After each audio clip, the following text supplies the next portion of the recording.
Welcome to 3 Minute Gaming News, your one stop to get all your daily gaming news in just 3 minutes. It's a slow news Sunday, so let's start today with Dead Rising. And news is rife that there is a new game in development. The rumour going around about this game is that it has been in development since 2023, is set in Hollywood, and will feature a returning Frank West, while possibly being a direct sequel to the original 2006 game. So it'll be interesting to see how much, or if any, of this becomes a reality. CD Projekt Red have confirmed that they won't be showing any new content for The Witcher 4 at the Game Awards this year.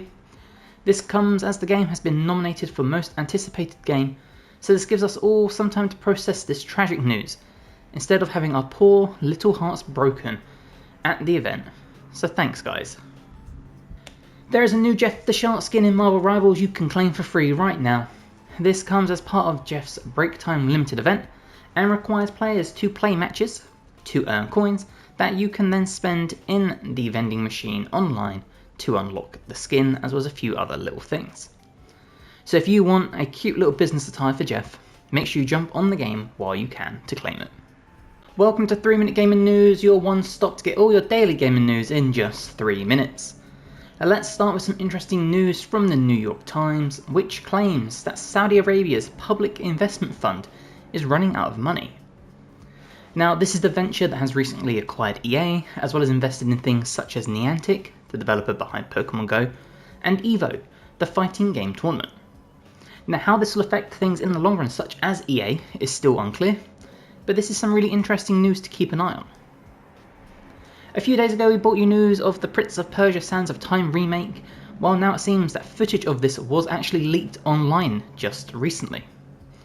According to the Game Post, a 10-minute video that was created last year was uploaded onto YouTube before Ubisoft had it removed.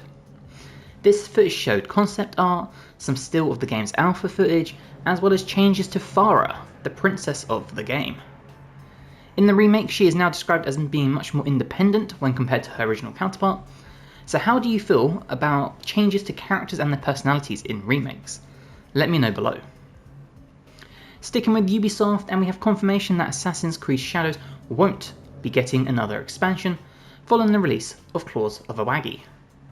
Ubisoft plans for the game to release updates similar in size and scope to the current Attack on Titan crossover that is currently featured in the game. So perhaps we'll be seeing something similar to this in the future, some smaller, more frequent updates possibly to keep the game alive. And finally, Team Cherry have confirmed that work continues on Hollow Knight Silksong, but remain tight-lipped about what is just to come. The only information they left us is that information will come soon, but they aren't concerned about timeframes. Welcome to 3 Minute Gaming News, your one stop to get all your daily gaming news in just 3 minutes. Blizzard have announced World of Warcraft Midnight. This is the 11th expansion to the MMO. This will be launching on March 2nd, 2026, and the expansion will be focused on the war between Light and Void. Now there is a new date announcement trailer you can check out now to get a deeper dive into the feel of what is to come in just a few short months. Last week, Wizards of the Coast announced a new collab between Secret Lair and Monster Hunter, which would include a limited run of cards in Capcom's collab with Magic the Gathering. This was planned to go on sale December 1st. Well, the company has now pushed this back until 2026 to rework the cards, to quote the company, after saying that the reaction from fans fell short of expectations and that they heard loud and clear that fans were disappointed. So if this was your kind of thing, how did you feel about these cards? Splash Damage, the UK studio behind games such as Brink, Wolfenstein Enemy Territory, and who provided support on the Halo and Gears of War games, have begun a company-wide consultation process which seemingly seems to suggest that even more layoffs will be coming to the gaming industry. This followed them being sold by Tencent to a private investor in just September, so sad news all around. And finally, Paradox Interactive have announced that it appears that Vampire the Masquerade Bloodlines 2 doesn't seem to be on target to hit the expected sales numbers. Now, the company had these numbers planned, and part of this will obviously be due to the numerous delays that the game had, therefore extending the developmental period and the cost of the game, but it seems like this will be a loss on the company's financials when all is said and done. Now, have you played this? I personally haven't, and if so, how is the game? Welcome to 3 Minute Gaming News, your one stop to get all your daily gaming news in just 3 minutes. Fallout 4 is once again getting another update this month. Now, the aim of this one is to provide a range of fixes to issues players have been experiencing.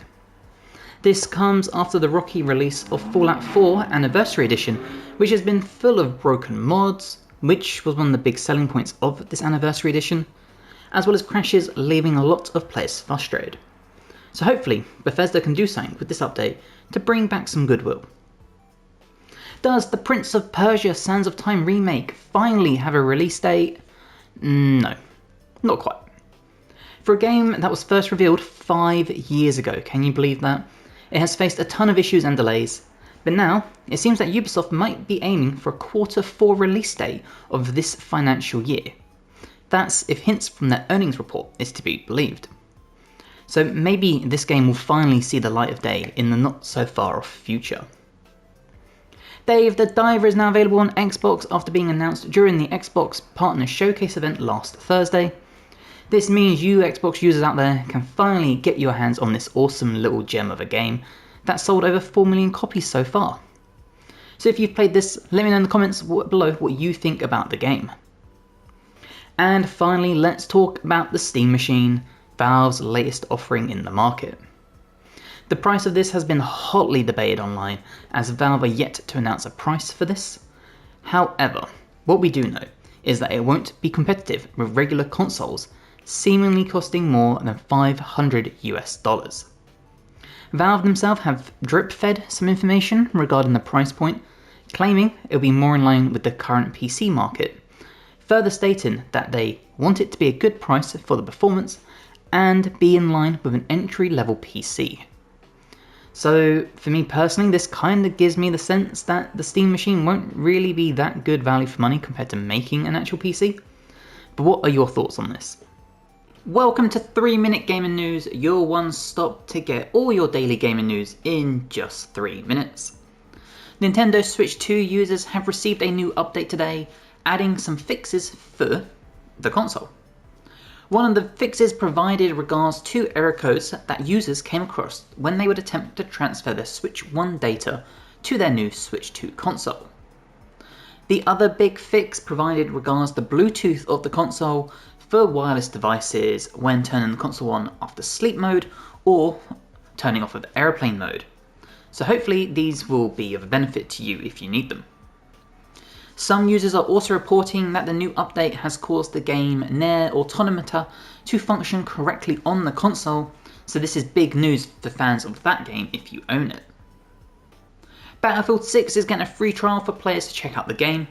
This will fall across Thanksgiving, being live right now, November 25th to be exact. And this free trial will last until 7 AM Eastern Time on December 2nd. This also lines up with the release of the new Eastwood map and a new limited time event called Sabotage.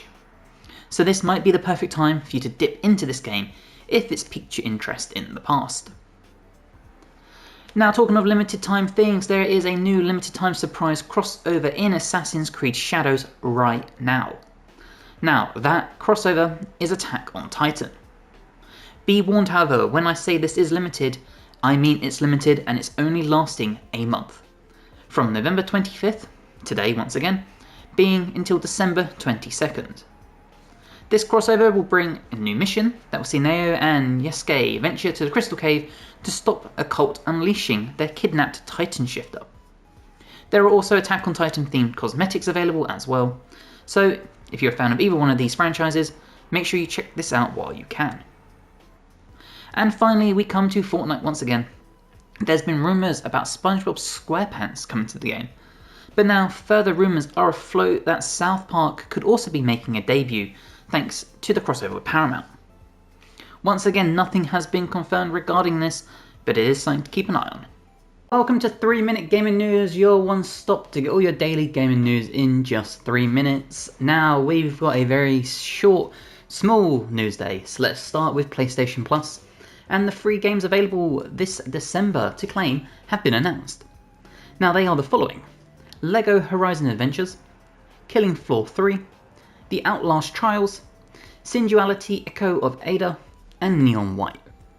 Now this is 5 very different kind of games, so this will provide players with a lot of different options for the Christmas period. Death Stranding 2, On the Beach, appears to be coming to PC sooner rather than later. Eagle-eyed people have noticed the game now has a rating on the ESRB database for a PC release. So while it was a safe assumption this was coming to PC regardless, it looks like it might be even closer than we thought. Beyond Good and Evil 2 might not be dead. That's right, despite it being announced 17 years ago, Ubisoft have posted a job opportunity for a technical sound designer and audio technical lead for the game. Now also confirmed is the fact that the game would be a prequel to the original, so fans who have been looking forward to this, there's still some hope this might come out. And finally we have news regarding Cyberpunk 2077. The game has now officially sold more than 35 million copies, despite its rocky start when it was first released. This is a huge sales milestone, and has also come quicker than it did for the equally incredible The Witcher 3 game. Now, Cyberpunk has taken 5 years to sell 35 million copies, while The Witcher 3 took 6 years to sell 30 million. So, how do you feel about these incredible games, and which one do you personally prefer? That was your 3-minute gaming news. We'll see you tomorrow.